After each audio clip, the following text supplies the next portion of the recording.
The G-Wade Podcast with Deacon Dirty. So now, is it a big transition going from movie to TV? Well, I mean, I'm going to be honest with you. I would be the wrong person to ask. And the only reason why I say that is because I'm not the working actor. Right. I don't even pursue it. I did for a while, but then I just kind of backed out, got more involved in doing the radio thing. Got involved heavy with the music for sure, doing other things, working with artists here, and then on the music side. On the music side, okay. And they say that industry is rough though. It can be and just not even the mainstream, the freaking Christian side. Really? Yeah, bro. Wow. Yeah, man. People are people. Yeah, that's true. Yeah, that's just it. Don't expect nothing but what you get. Wow. That's why I don't be surprised at nothing. Like, they don't surprise me none. That's a person, right? Yeah, right. So they are human. Right, yeah. Wow. I remember up in D.C. at the job that I was talking about, co-worker of mine's, Reggie, real cool dude. We still cool to this day. I remember talking about the pastor at the church I was going to up there. And I was bigging him up. I was like, yeah, and he wouldn't. And he said a few words to me to change my whole outlook on, I never even thought of that. He said, he's still a man. Mm-hmm. At the end of the day. It changed my whole thought process. I was like, that is true. You know what I'm saying? Wow. And he going to do man things. You know what I mean? Exactly. And so, but I just kind of fell back.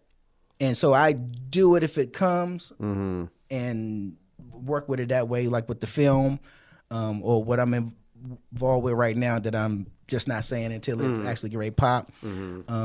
But I got a couple of things I'm going to start working on this year, some productions.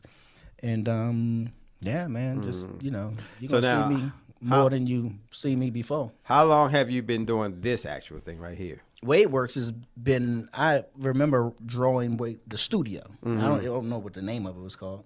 But I remember drawing it on a piece of paper. I said, "Ooh, if I get my studio, it's gonna look like this." I was like the plant. You've always been a visionary type of dude, because I used to say you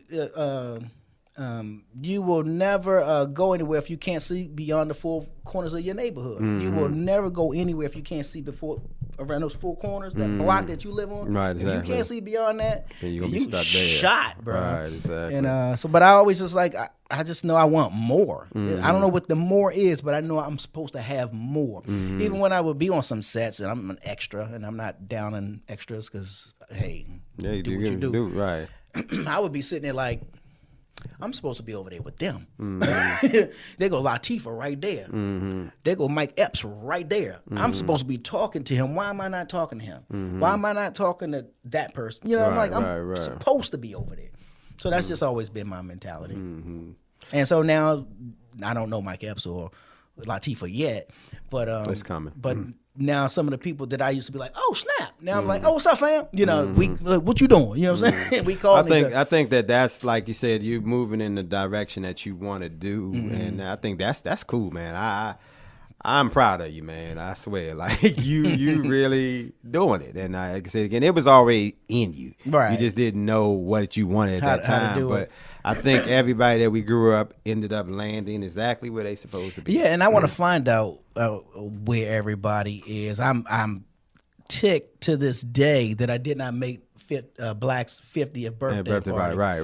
All of y'all was up there. Yeah. Cornell was calling me left and right. Yo, you know him, Joe, Youngin, Joe. People that we hadn't seen and like. I saw the pictures. I was like, no, I'm good. I'm cool. But that's the other piece though. Like one day they called me on it was like a 6-way. It was Cornell, Bird. I think I was on that call. Yeah, was you? Yeah, you're right. Because everybody was calling from his phone and you called from yours. Yeah. And we said we're going to try to get together because one thing I did realize is that I hate that we only see each other when something bad happens. We got to get out of that. And then the other thing, especially with this COVID thing, you don't know how it's going to turn out. Facts. So you have to look. We almost lost Cornell. A lot of people don't know that. I know. Because you remember he was up there with me At the hospital? Yeah, Okay. not the last time, but I knew how sickly he was. Yeah. So any little thing could catch him. Yeah, I knew about that. But yeah, I realized that life too short. Right. And so that's the thing. I think that when you know that today could be your last, you cherish every moment, and you don't sit there and worry about the small stuff, because it's somebody right now that then lost their mother Yep. and father to yep. COVID. Absolutely. You know what I'm saying? Or sister and brother, husband and wife, all Right. that type of stuff. So you got to look at that, be like, man, I just got to enjoy life and try to stay safe and things like that. And don't sweat the small stuff. No. You cannot. And I think that when you complain and you're blocking the blessings. Yeah, that stuff brings something about too, Yeah, man. Absolutely. exactly. And when you say that, like I said a little earlier, I said being out there has kind of caused my heart to wax cold because to this day it's like I don't care. Yeah, exactly. Why you don't never care about nothing? Because why do I need to care about that? Probably don't care too much. Right. You know what I'm saying? But Like that, I guess you get to stone. You know what I'm saying? you get to the point where you don't worry about something that you can't control. That I cannot control. Right, and I think that's the problem with a lot of people, because I look at life as like you do a computer. You decide what you want to download to slow down that computer. Right. So if you put everything in your brain that's negative, you worried about every problem in the world, you're gonna be a negative person, and that's gonna be toxic. But I try not to get in unless there ain't nobody dying or something that's major.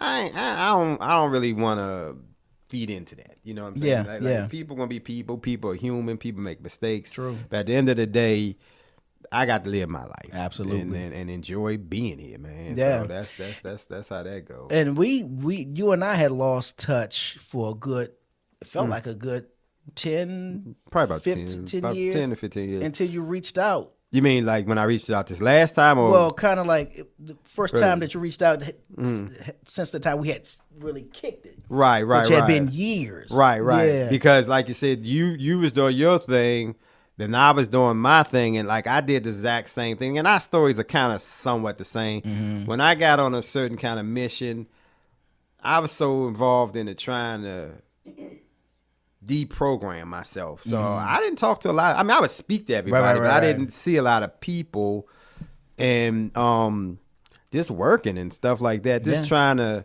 get my mind right. Because my mentality back then was totally different.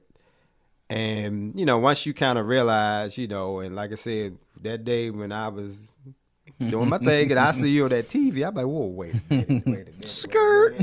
But then, like I said, I know Nardo had always talked to you every now and then. Then, not me and Nardo always spoke the most, me and Nardo and Black. Right. And, things started just changing. We started growing up, and, people started families and this, that, the other, and stuff like that. But I always wondered how you were doing. And, it's other people that I still would like to see. And that's why I was saying that when y'all made that phone call, I really meant that. Yeah, man, I was inside. I was like, God, this feels good. Yeah, I even had a good. conversation with my mother about not about the call itself, but I was just talking to her. I said, because she's like, how you doing? How you doing down there? But this a while ago. I said, it's cool, because it is cool. I mean, I really enjoy being here. I said, and I got the select. My circle is, like uber small. A few people. My man Deacon Dirty, my boy X. A pastor buddy, a friend of mine's. It's like 4 people, and Vincent, and but I don't have the nostalgia with them. Like I can't be like, yo, remember? Right. But when I'm talking to you and we got on the phone, it was like, dude, remember when we talked for about 2 and hours. everything inside of me, like I remember that. You know what I'm saying? Right. But we go that here, and there's nothing against them because we cool as a mug, but we can't really go past last week. Right. You get what I'm saying? Because we talking about what's happening right now. Yeah, and so I miss that part of it. So every now and then when I talk to Cornell or Bert or you, and I get to catch up and just pick up kind of like where we left off, I'm like, oh, that was good. That felt good. Yeah, exactly. You know what I mean? And then, like I said, I appreciate you letting me come down here to visit, man. And like I said, like it felt so good to know that one of my friends, closest friends, turned out to do well. Right, and that's all I wanted to see, that everybody damn doing hustling, good bro. and doing their thing. And,